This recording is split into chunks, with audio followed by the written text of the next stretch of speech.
या ठिकाणी आपण आता महात्मा किंवा वजुदेवजी विषयी बोललो। यानंतर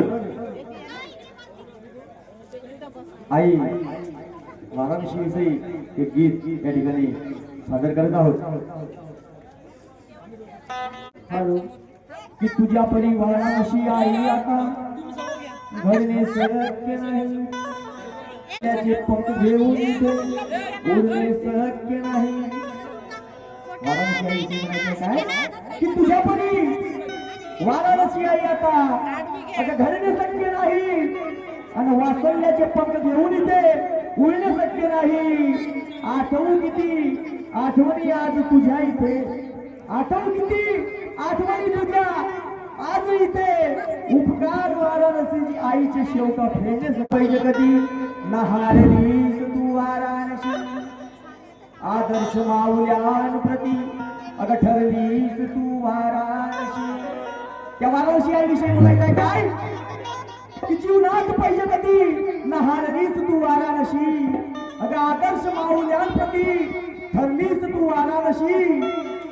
अखंड प्रेम आईचे देऊन या शेवकांची, अखंड प्रेम आईचे देऊन या शेवकाशी कीर्ती रूपाने या जगी उरली तू वाराणसी। आई वाराणसी माझी आहे रत्नाची खान, काय आहे रत्नाची खान आहे। का बरं आहे आई वाराणसी माझी आहे रत्नाची खान, कारण हळदी कुंकू लावीत माझ्या बाबाच्या नावानं, हळदी कुंकू लावीत माझ्या बाबाच्या नावानं। आई वाराणसी माझी आहे रत्नाची खान, आई वाराणसी माझी आहे रत्नाची खान, हळदी कुंकू लावीत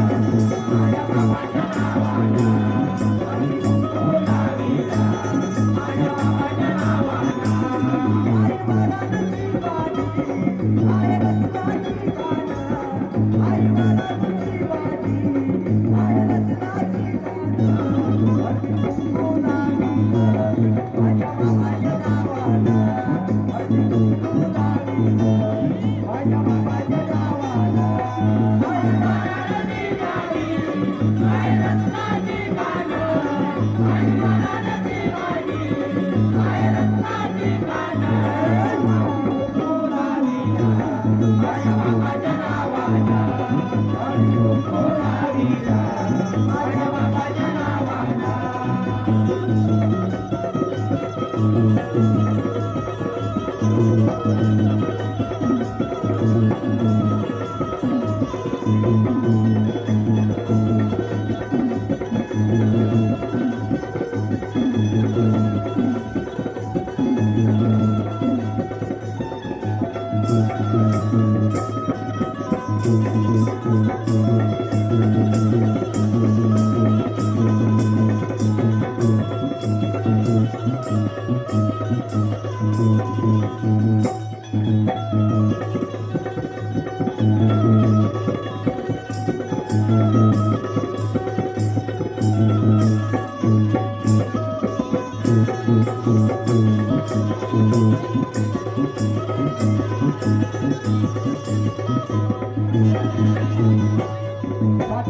आई बाबाला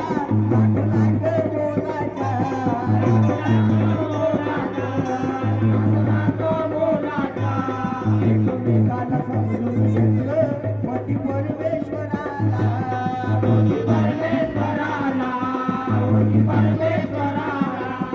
पद्धतीला आईने बाबाला लागला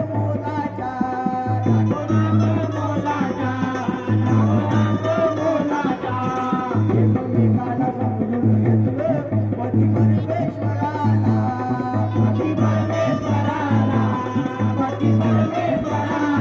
रत्नाच्या पाणी करून दुधाचा चाल करून रत्नाच्या पाणी करून दुधाचा चाल करून हळदी कुंकू लाविला माझ्या बाबाच्या नावाला हळदी कुंकू लाविला माझ्या बाबाच्या नावाला आई वराला दिवाळी आई रत्नाची कान आई वराला दिवाळी आई रत्नाची कान लाविला माझ्या बाबाच्या नावाला हळदी कुंकू लाविला माझ्या बाबाच्या नावाला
या संपूर्ण सेवक बांधवांकडून जाणार आहे.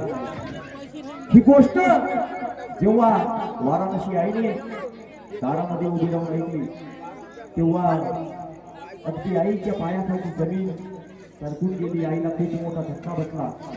आईला खूप विचार आला.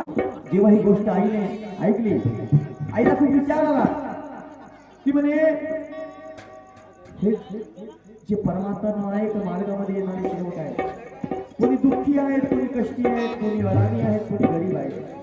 जेव्हा म्हणजे बाबा जर गेले तर या सेवकांचं काय होईल? हे सेवक कुठे जाणार? यांना कोण समजून सांगणार? म्हणून आई त्या परमेश्वराला त्या भगवंताला विनंती करू लागली आणि त्या परमेश्वराशी आईने समजोता केला. कोणता? आईने परमेश्वराशी देवाणघेवाण केली. ती कोणती? तर जीवाची, आयुष्याची देवाणघेवाण ही आईने त्या परमेश्वरासोबत केली. आपलं आयुष्य आईने बाबा जुगदेवजीला दिलं. आपल्याकडून ते शक्य होऊ शकत नाही, परंतु आई आई होती. एक ध्येय, एक चित्त, एक लक्ष, एक परमेश्वर ती मानत होती. म्हणून आईची हाक त्या परमेश्वराने ऐकली आणि बाबांना आयुष्य दिलं. म्हणून त्या आईसाठी 4 ओळी की जन्म देते जीवास रास तिला गाय म्हणावं. अरे जन्म देते जी लेकरास तिला माय म्हणावं. काय म्हणावं? की जन्म देते जीवास रास तिला गाय म्हणावं. अरे जन्म देते जी लेकरास तिला माय म्हणावं. दिले आपलं उरलेलं आयुष्य बाबा जुगदेव दिला. साधा त्या माय माऊलीला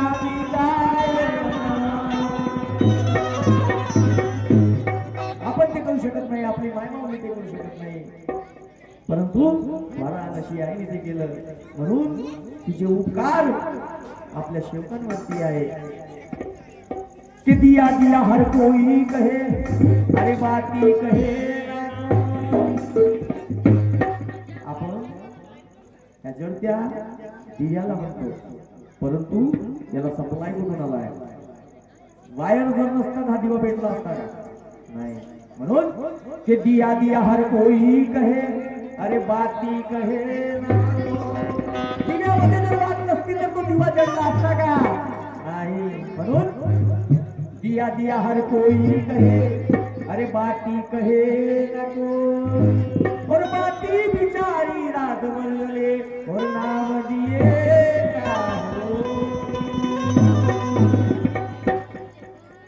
मग आई त्या परमेश्वराला त्या भगवंताला म्हणते काय? अहो विश्वाच्या विश्वनायका आणि दयाच्या दयाचा हो.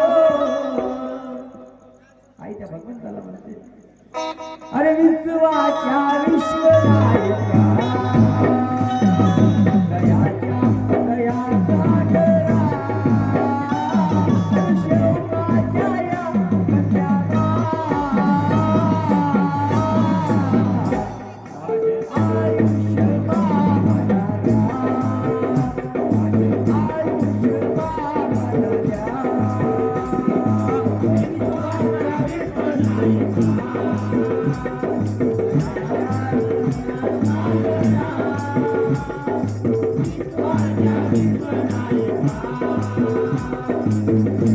Yeah.